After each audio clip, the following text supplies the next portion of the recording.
India stood tall. The world watched. But do you know what really happened behind the scenes? This is not just a story about trade or politics.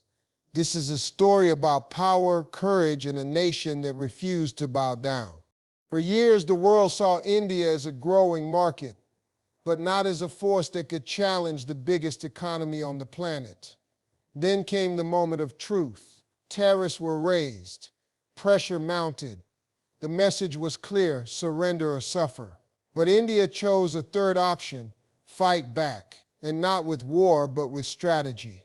You're about to discover how one bold move forced a superpower to take a step back, how support came from unexpected places like Russia and China, how a country turned global pressure into an opportunity to rise stronger.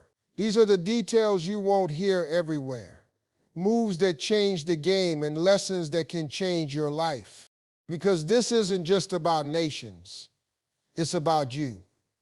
It's about what happens when you decide to stop accepting limits and start standing for what you believe in. Stay with me till the end, because this is more than news. This is a roadmap for strength, for resilience, for turning obstacles into stepping stones.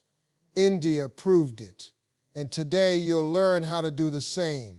Ready? Let's dive in. The trade war didn't begin with guns or soldiers. It began with numbers.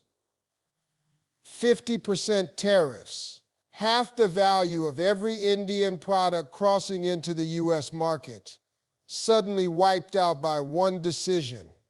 For years, India had built its exports with pride. Farmers sent crops, small businesses sent textiles, technology firms sent solutions.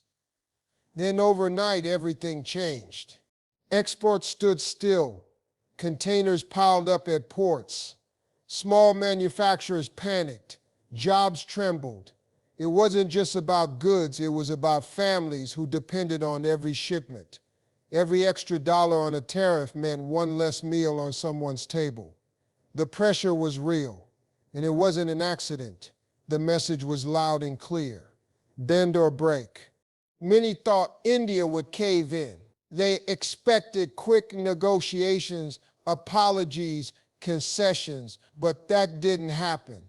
Something else happened, a decision that would shock the world. India refused to bow. No panic talks, no sudden compromises. Instead, there was silence and strength. India said, "We decide our path." That was the turning point. Because sovereignty is not just a word, it's a commitment. It means no outside power should dictate how a nation survives, trades, or grows. And for India, that principle was bigger than tariffs, bigger than temporary losses. Behind closed doors, experts debated: could India survive this pressure? Could the economy withstand the blow? And yet, the leadership stood firm. They looked beyond the short-term pain to a bigger picture. They knew that giving in once would mean giving in forever. This wasn't just about steel or spices, it was about identity. The world saw India as calm on the outside, but inside, the fire was real.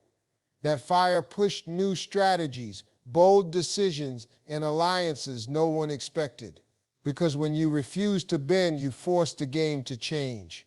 India didn't just hold its ground, it turned the storm into an opportunity.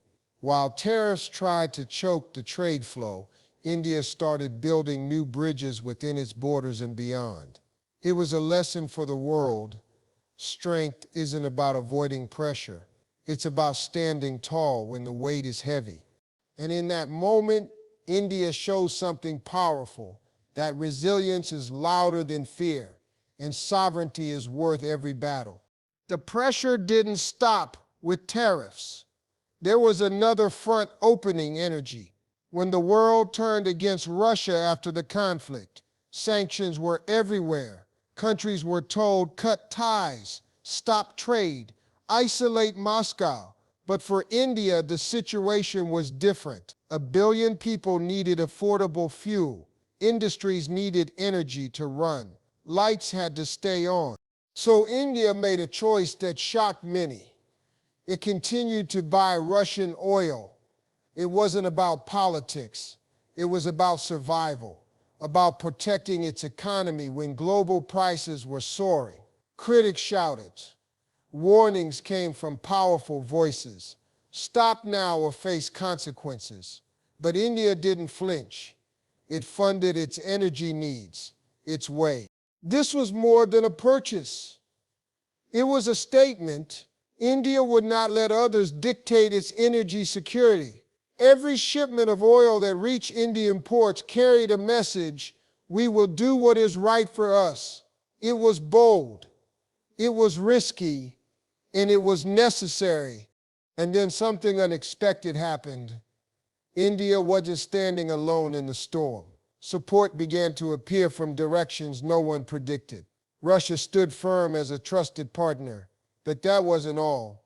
China, despite being a rival on many fronts, also leaned toward cooperation on global trade issues. The global south, the emerging economies, started to rally around the same principle: independence from dominance. It wasn't about creating a new bloc or breaking old friendships. It was about unity and choice.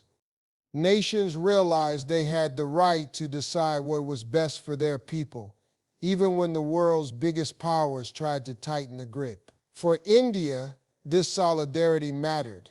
It wasn't fighting an isolated battle anymore. There was a growing chorus saying, "We choose our way." This shift was historic. For decades, the narrative was simple. The strong set the rules, the rest followed.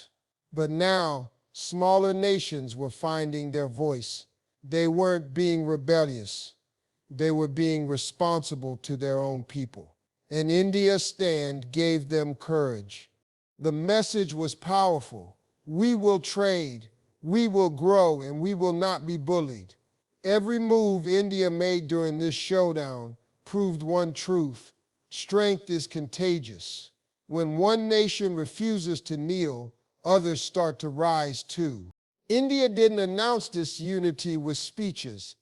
It showed it through action, quiet, firm, and unwavering. And with every deal, every handshake, and every tanker that docked, the world was reminded the age of blind obedience is over. Nations have choices, and when they choose with courage, even the strongest powers have to take notice. When the pressure grew, India didn't step back. It stepped sideways and forward. The world thought isolation would weaken it. But instead of folding under tariffs and threats, India made a diplomatic pivot that surprised everyone. It didn't run for cover. It didn't plead for mercy. It played the game smarter. Talks began with Russia, not just about oil, but about technology, defense, and trade corridors. At the same time, India opened channels with China on specific economic concerns, despite their differences. And then came Japan, a long-term partner, stepping in with investments, infrastructure projects, and industrial cooperation. This wasn't desperation, it was calculation, a new strategy for a new era. While others saw chaos, India saw opportunity. It knew the future could not depend on one market or one ally, so it diversified. Deals were signed with Middle Eastern nations for energy.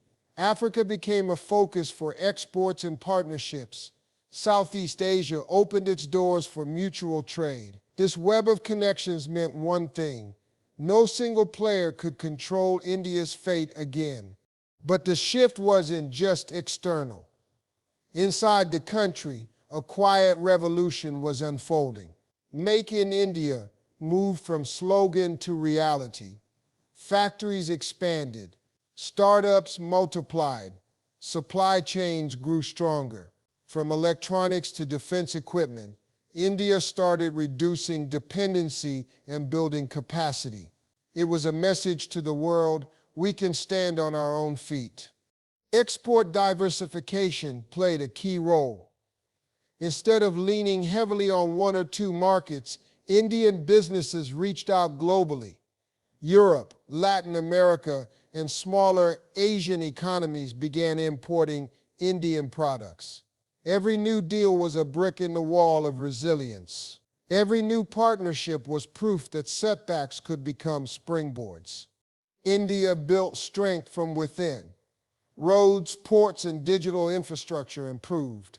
Investments flowed into renewable energy and technology. These weren't random steps. They were deliberate moves to future-proof the economy. Because real power doesn't come from avoiding challenges. It comes from turning them into growth engines. This strategy sent a clear message. India would not be trapped in the past. It would shape its own future.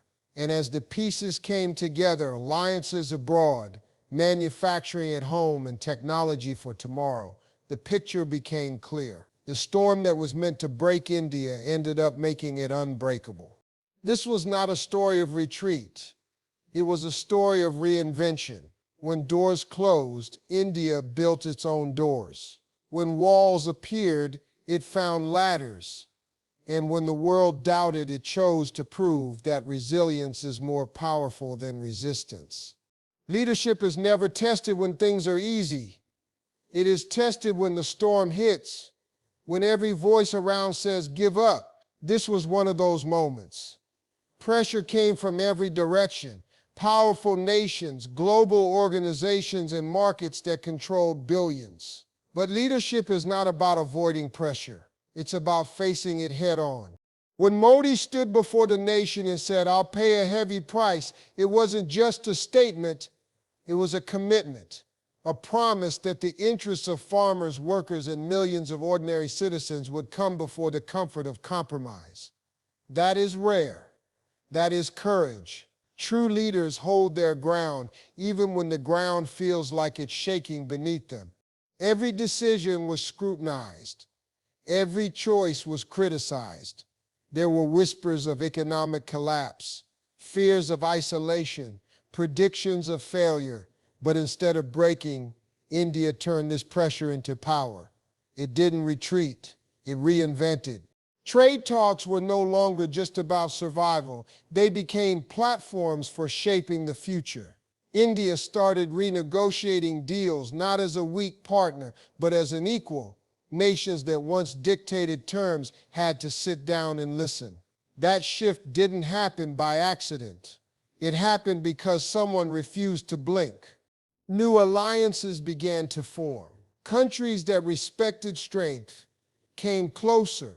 Investments flowed in from partners who saw potential and resilience.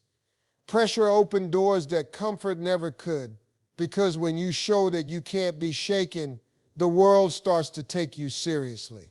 Every threat became an opportunity to innovate. Tariffs pushed India to expand, Make in India faster. Energy sanctions accelerated deals for renewable power and regional trade. Obstacles turned into stepping stones. What looked like a dead end became a launch pad. This is the essence of leadership under fire. It's not about never feeling fear. It's about not letting fear make the decisions for you. It's about looking at pressure and saying, thank you for the lesson. Because history remembers those who refuse to bend, those who choose dignity over doubt and action over excuses.